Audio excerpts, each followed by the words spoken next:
Hello and welcome back to another video from Old Frames Gaming. I'm your host BK, and as always I'm thankful you joined us today. Today's video is the first round match from our October meetup at Dragon's Den, and it features Mark on his red and black Machinehead deck versus Chris K on his blue-green Madness deck. Let's take a look at the deck lists and check out what our two competitors are bringing to the table. First up is Mark with his Machinehead list. Machinehead is a deck that seeks to disrupt opponents early on through discard effects such as Duress, Ravenous Rats, and Cabal Therapy, which combos nicely with the 1/1 Rats, and then to control the board with elements such as Lightning Bolt, Terminate, and Snuff Out.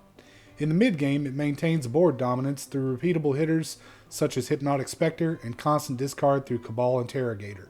It typically wins through a combination of burn via Lavaborn Muse, which is nearly guaranteed to trigger due to the massive amount of discard, in tandem with the Rack and Mistress Factory. Mark's sideboard carries a number of answers for blue decks via his blast effects, green and white decks with Dystopia and Gloom, Reanimator decks and other graveyard strategies with Planar Void, and he tops it all off with Bane of the Living for those pesky creature decks that can outrun his spot removal. I played this deck a little bit, and it's a lot of fun for sure. Now let's take a look at what Chris is bringing to the table and see how it matches up. And here we have Chris's Madness list. Apologies for the slight blur, but I think we can easily see what's going on here. This has quickly become one of Chris's favorite decks to play, as it has all kinds of tricks up its sleeves. We have the usual suspects with Arrogant Worm, Basking Root Walla, Aquamoeba, Roar the Worm, and Wonder, combined with a powerful discard outlet in Wild Mongrel. This gives him a way to pitch off cards and cheat things into play earlier than scheduled. He keeps the party going with Gush, Frantic Search, Intuition, and Deep Analysis, and then controls his opponent's board through some soft permission spells like Mana Leak, Daze, and Circular Logic, which can be incredibly good in certain situations. His sideboard contains a good mixture of broad answers for popular decks in the format. As you'll notice, he's brought 4 Blue Elemental Blast, a Waterfront Bouncer, some additional Roar the Worm, a Null, Naturalize, Snap, and what appears to be a Gilded Drake. Certainly looks like it's going to be a good matchup between these two. Let's dive right in and enjoy some gameplay.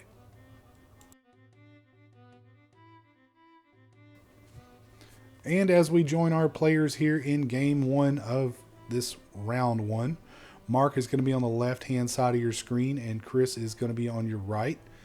Mark is taking a look at what is actually his second opening hand. He's going to be taking a mulligan to 6 here shortly. And Chris has won the die roll, so he is going to be going first. Mark makes his selection and puts it on the bottom. And Chris is going to lead off here momentarily. Looks like everybody is ready to go, and Chris leads off on an island.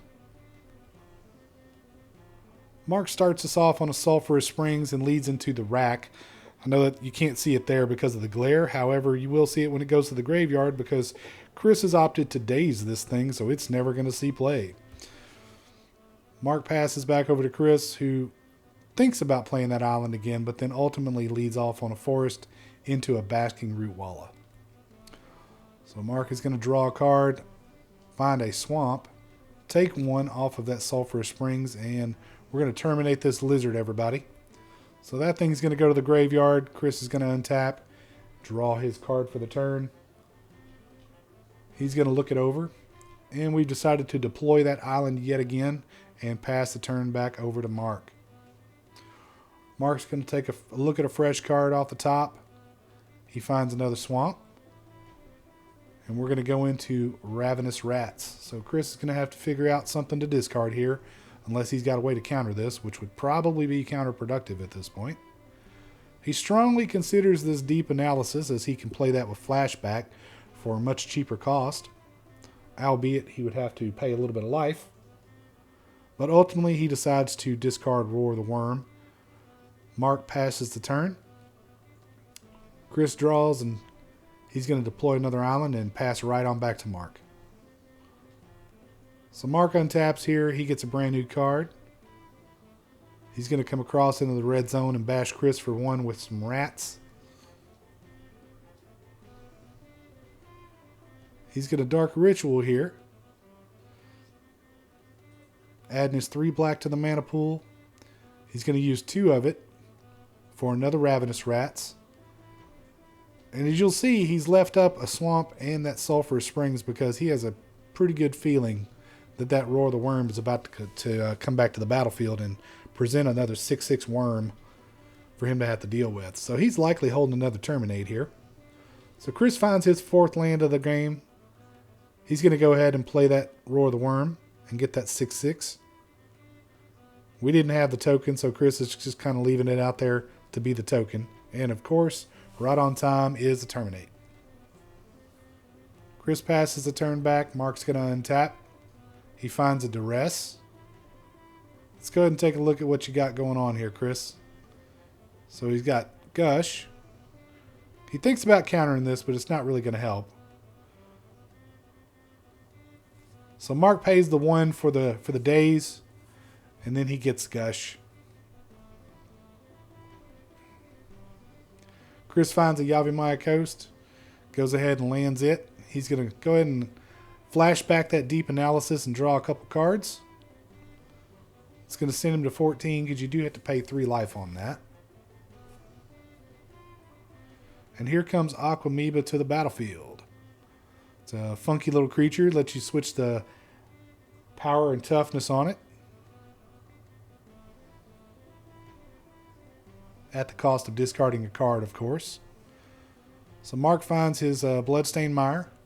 He's going to go ahead and crack that, go to 17. Likely going to be searching up a mountain here because the damage off that Sulphur Springs is going to slowly stack up over the course of this game. And he does find that mountain.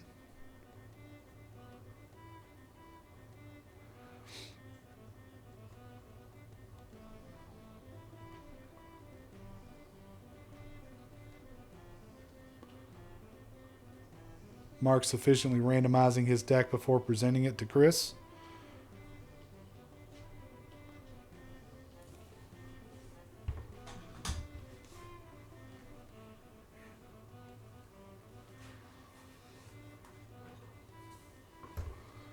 I think everybody's happy with the randomization now. Mark's going to seek to deploy that Lava-Born Muse. And it looks like it's going to stick. Chris has got, I believe, 2 cards in hand. They're just reviewing the text on Lava-Born Muse so that they know what is going on here and what to expect. It's essentially like a Black Vice effect, but it deals 3 damage. It's a lightning bolt sort of thing. So Chris goes to 11 and untaps. It's not looking real good at this point, but he's thinking about making some moves. Alright, so here comes a Wonder to the battlefield. Probably more valuable in the graveyard, but at this point, we're just trying to get some blockers down to hold the battlefield down for a little bit until we get our control back. So Mark here, no cards in hand until the draw step. Looks like he may have drawn a Hypnotic Spectre. So that's pretty fun. An oldie and a goodie. Mark's going to try to get that Hypnotic Spectre down. He wants to keep the pressure up with that constant discard. Chris is going to Gush at the end of the turn and draw himself a couple more cards.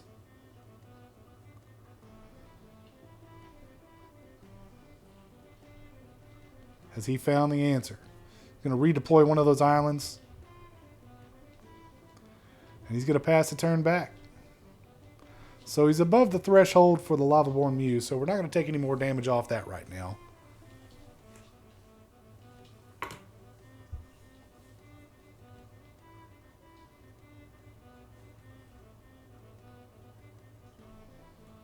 So Chris is going to go ahead and play Frantic Search. Now this has got an interesting little thing, a little interaction with Arrogant Worm, where you can discard the worm, but it puts the Madness trigger on the stack. So he's going to go ahead and pay for that worm to get that into play, which is probably going to wrinkle some eyebrows, but it does work from what I understand. So here Mark is asking about it, and Chris is explaining to him how this works with the trigger on the stack and so forth. So all is well.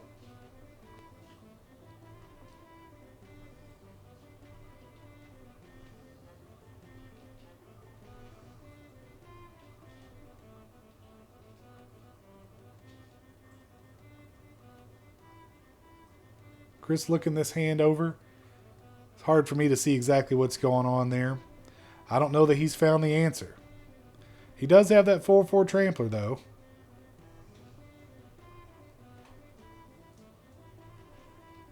And our life totals are still relatively high. At least Mark's is.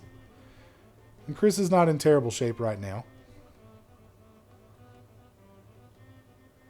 So Mark looks like he's going to take the damage. And he's going to go to 13.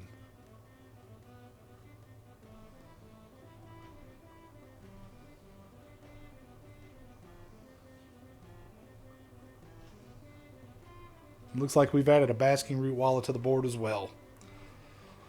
So on Mark's turn, it looks like he's got a swamp and some unknown in hand. This may be another it is indeed another Lavaborn Muse, which is going to mean a mana leak.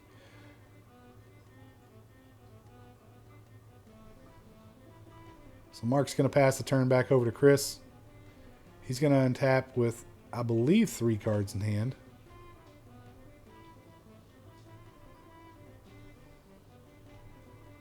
He's going to come on in there with a 4-4. So Mark's got some decision making to do here. We're going to continue to take the beats off of this worm. Looks like we are. We're going to go to 9.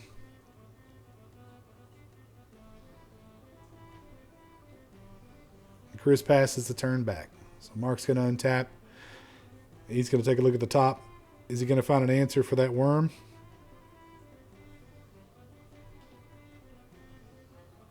He's giving it some deep thought here.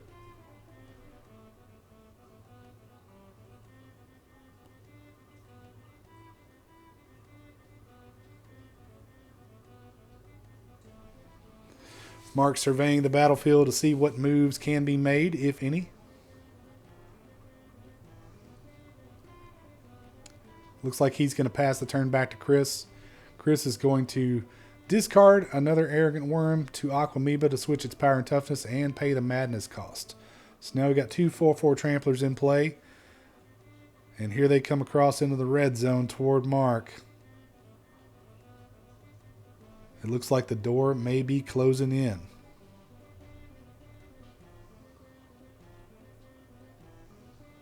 So Mark's gonna block 2 of that damage, and he's gonna take 6 and go on down to 3. Looks like he's drawn a lightning bolt for the turn. Or maybe a lava dart. Actually, it might be a lava dart. I'm not as familiar with some of the new art. And Mark has decided he's going to pack it in and hope for brighter days in Game 2. So we'll give these players a little bit of time to shuffle up and sideboard, and we'll join them in Game 2 momentarily.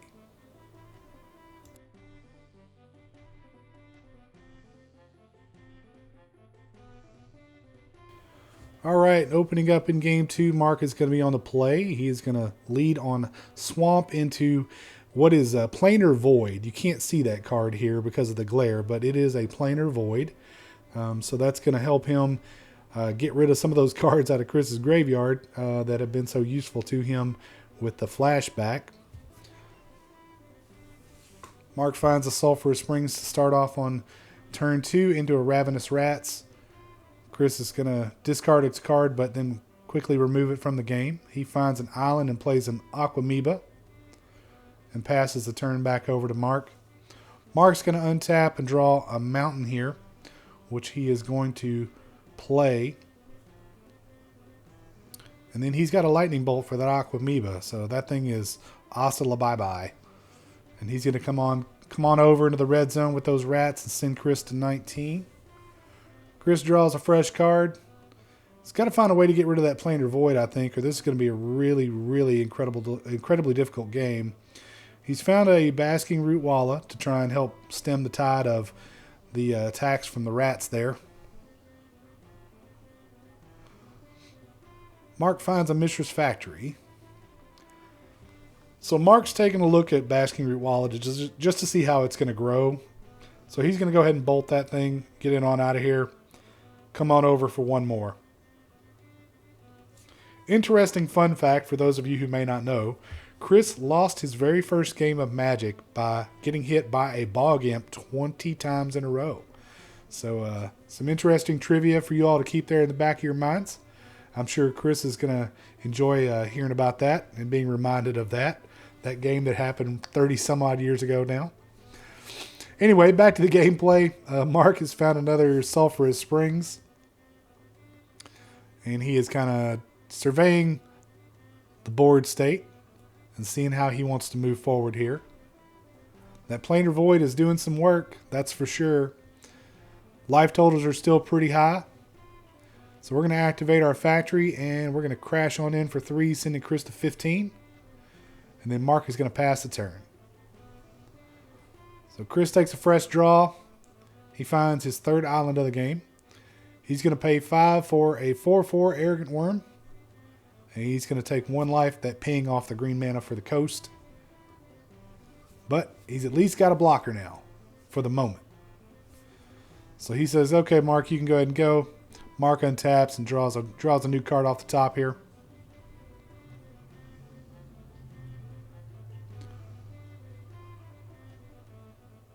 I believe this is a Cabal Therapy. I'm not sure what the name was. It is a Cabal Therapy. But it looks like we may have missed on the name. And that's okay. That Ravenous Rats, it's a pretty good fodder for Cabal Therapy. I like that card.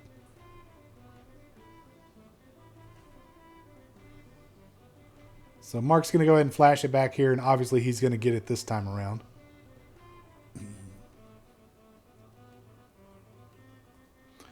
They're just double checking the text here on Planar Void. So it looks like all graveyards go away forever with Planar Void.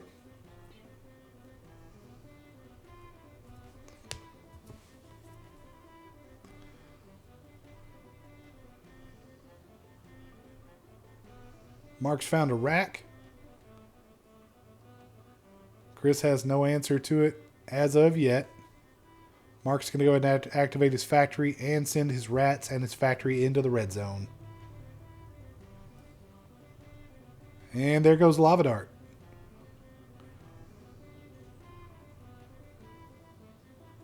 Or Forked Bolt. Again, not so great with this new art. Whatever it was enough to get rid of the 4/4 Arrogant Worm.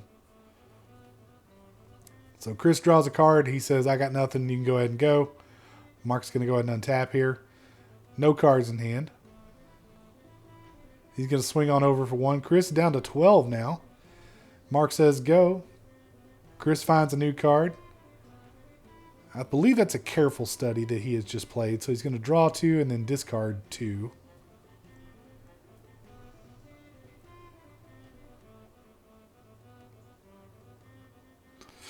He didn't find anything to play just yet, so he tells Mark, you can go ahead and take your turn, sir.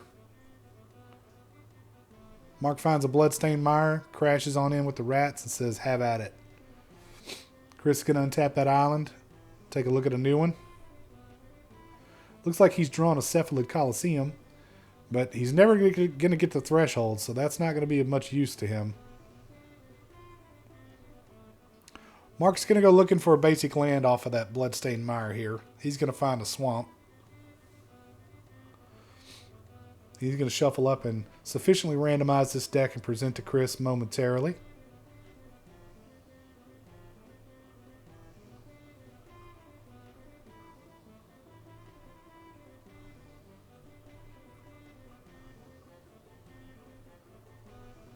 Chris cuts this deck. Mark's going to go ahead and take his turn. So what do we find here?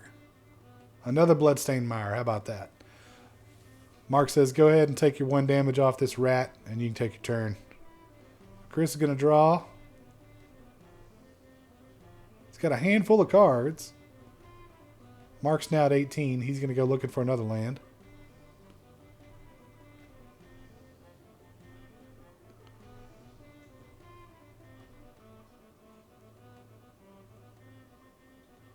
Can't decide if he wants a mountain or a swamp. Looks like we settled on a mountain. Alright, so let's shuffle up again. Life totals at 10 for Chris and 18 for Mark. Still relatively high for Mark. Chris got no board presence, no pressure though.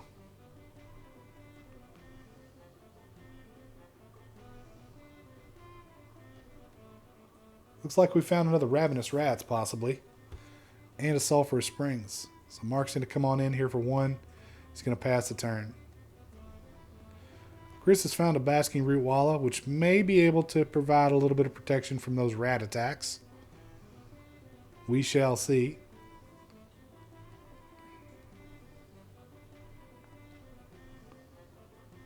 Mark says, no, how about you go ahead and discard another card? I didn't see what the discard was, but it's removed from the game, so probably not going to be of much consequence at this point anyway. Chris has found a wild mongrel. So he's got a discard outlet, so he can pump that thing and make it a little bigger, but it's not really going to help in terms of any flashback cards that he might have available to him. As you can see, it looks like he's got 2 frantic searches, at least one, but I think he has 2. We're going to go ahead and deploy one of those.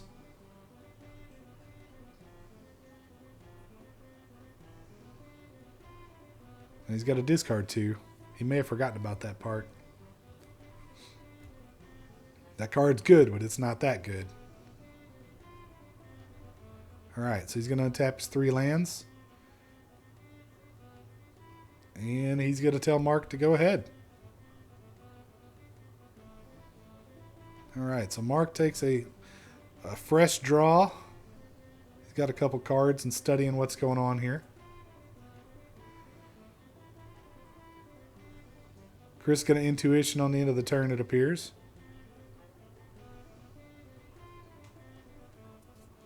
It's like an instant speed demonic tutor. This card is so good.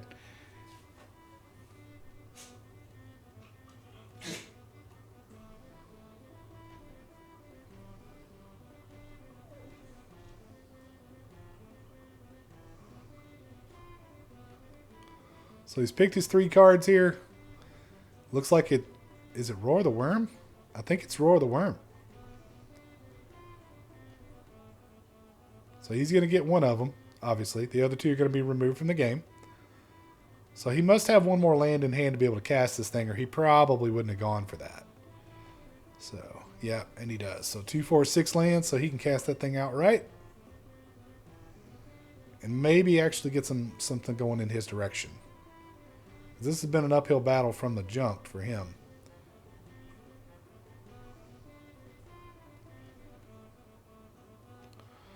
Alright, so Mark finds another Cabal Therapy. He is named Roar the Worm here. Chris said, I've had enough. I can't do anything. Let's go to game 3, please. Alright, everybody. We're going to give these players another opportunity to shuffle up and de-sideboard or re-sideboard, whatever the case may be. We're going to join them in game 3. So stick around.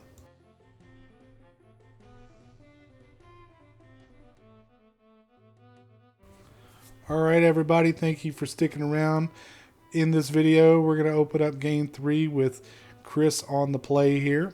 Both these players are going to be on a full grip of cards. Chris is going to lead off on Island and pass over to Mark. Mark is going to open us up on a Swamp into a Duress. He's going to take a look at what Chris is working with here. Looks like he has one more land and a handful of cards.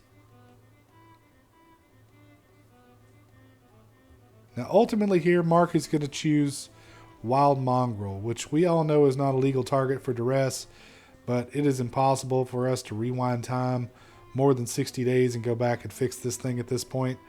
But nothing was done in malice. These players are trying their best, and by the end of the night, sometimes you're just tired and you miss things. But Chris is going to start the party off with an Aquamoeba. He's going to go to 19 off of that Cephalid Coliseum and tell Mark, you know what, you can have at it this turn.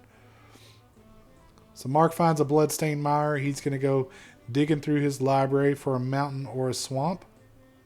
Looks like he has opted to go for a mountain. He's going to shuffle up and sufficiently randomize this thing for his opponent and present the cut momentarily.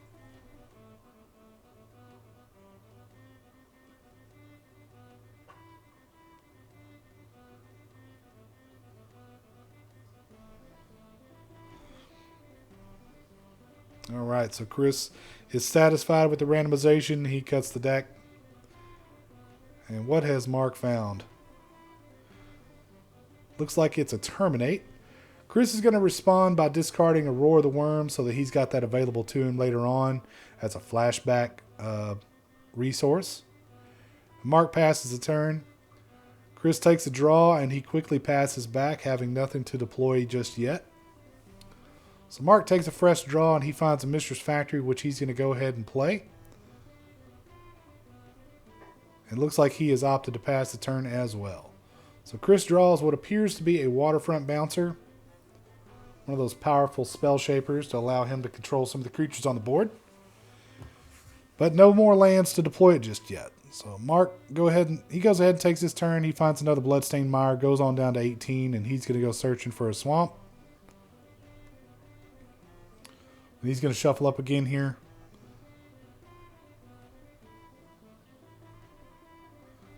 And he is likely going to try and get that Hypnotic Spectre onto the battlefield. Chris is satisfied with the randomization once again.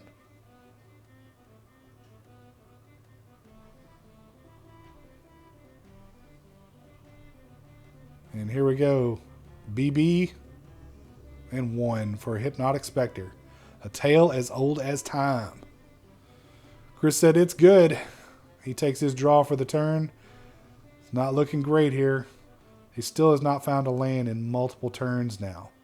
And you can see he's visibly frustrated, and it is painful to go out this way.